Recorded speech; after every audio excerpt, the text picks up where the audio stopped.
You know, in our meeting prior to this interview, you related to the issue of boycott of BDS. You mentioned, of course, that the EU does not promote boycott, but you did seem to warn Israel that there is a reasoning behind the boycotts, that there will be more boycotts. They don't support the boycotts, but you seem to understand them. No, as you rightly said, I mean, the EU is totally against BDS, boycotts, isolation of Israel. We want instead to have dialogue, and we think that is the best way also to get our points across and get Israel to work in the direction that we would like to see.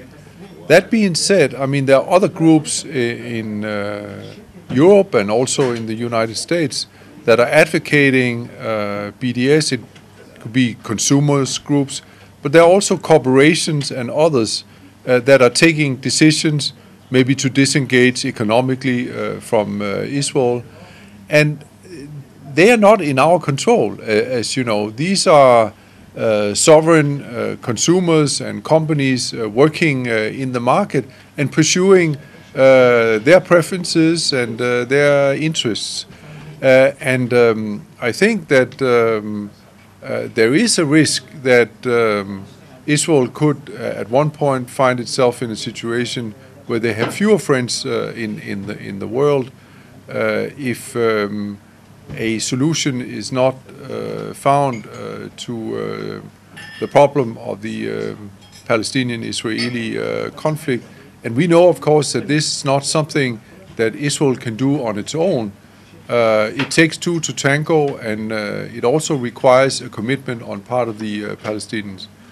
But what we don't like to see is the parties taking steps that are bringing us further away from a solution. And I think that the expansion of settlements that we have seen in recent years, and you're also relating to what we're seeing today. Yes, does take us further away from a solution, and that I think is an unfortunate thing seen from the point of view of.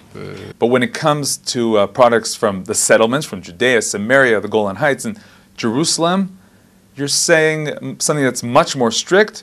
You're saying that labeling such products as made in Israel is actually misleading the customers. Yes, I mean, that's just in accordance with existing legislation in the EU when it comes to consumer protection and consumer information. This is the responsibility basically of member states to implement that. You know that a number of member states, 3 or 4, have already enacted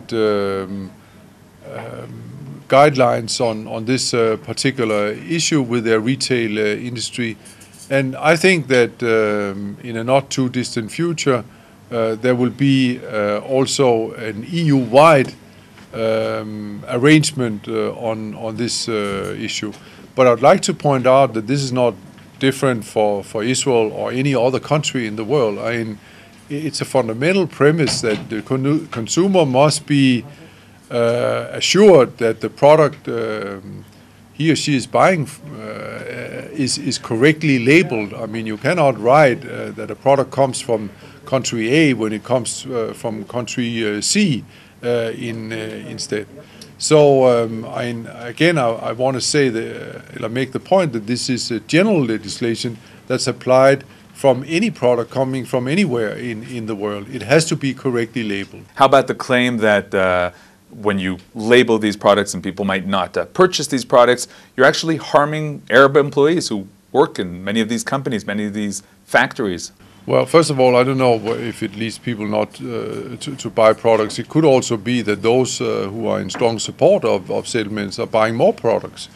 And I also think that it might make it easier in the sense because people would then be sure which products are coming from Israel and which products are coming from settlements, and that might actually get them to or make them buy more products from Israel if you have that uncertainty taken out.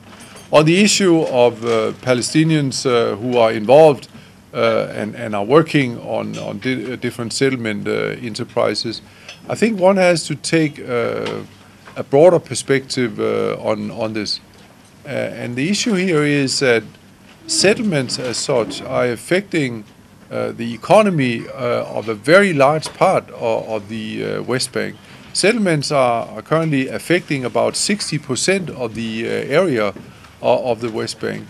And I think there are many reports from the World Bank and from the IMF showing that giving the Palestinians access just to a couple of percentages of this territory could add millions and millions to their GDP. So when you are making up the overall calculation as to what is the cost to Palestinians of the settlement enterprise, I think you have to take that into account as well.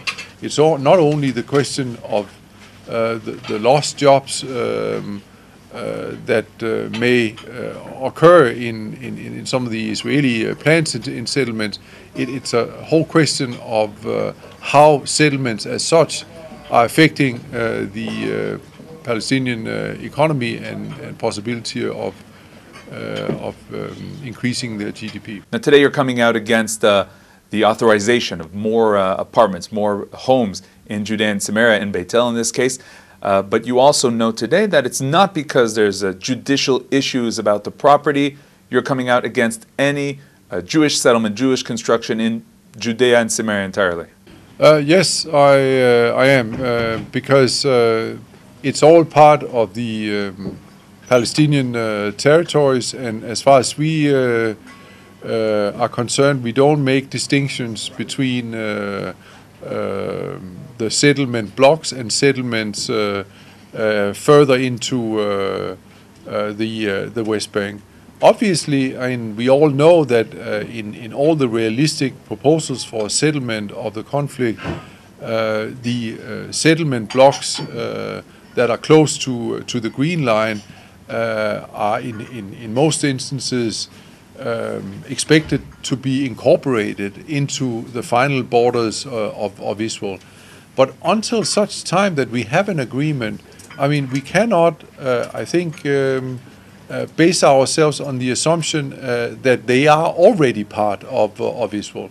So that's the reason why it's, even though it's highly likely that they will become part of Israel, they are not part of Israel yet.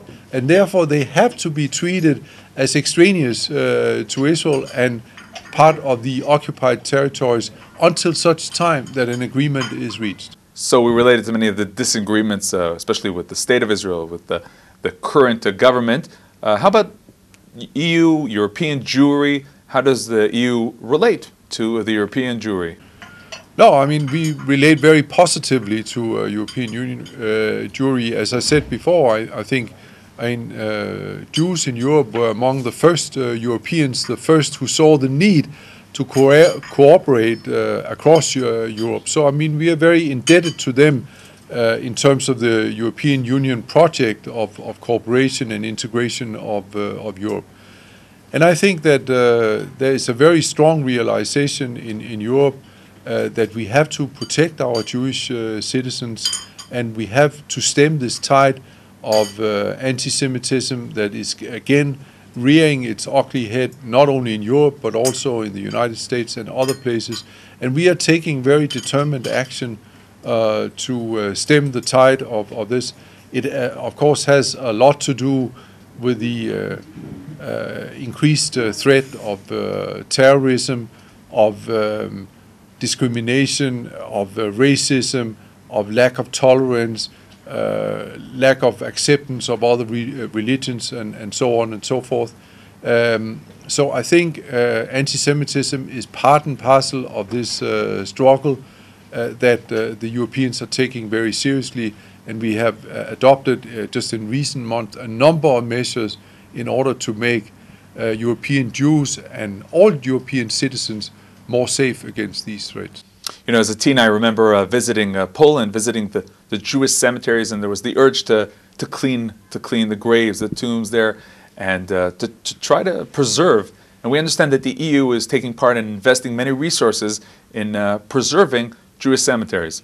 No, this is obviously very important cultural heritage, and I know that there are a number of Israelis who are in discussion now with various parts of the EU institutions in Brussels, including also the Parliament, on how the EU could help in certain instances in preserving this heritage. It's also obviously a responsibility for the member states in question on which territory these cemeteries are. But I think it's an important common endeavor. Thank you very much. Thank you.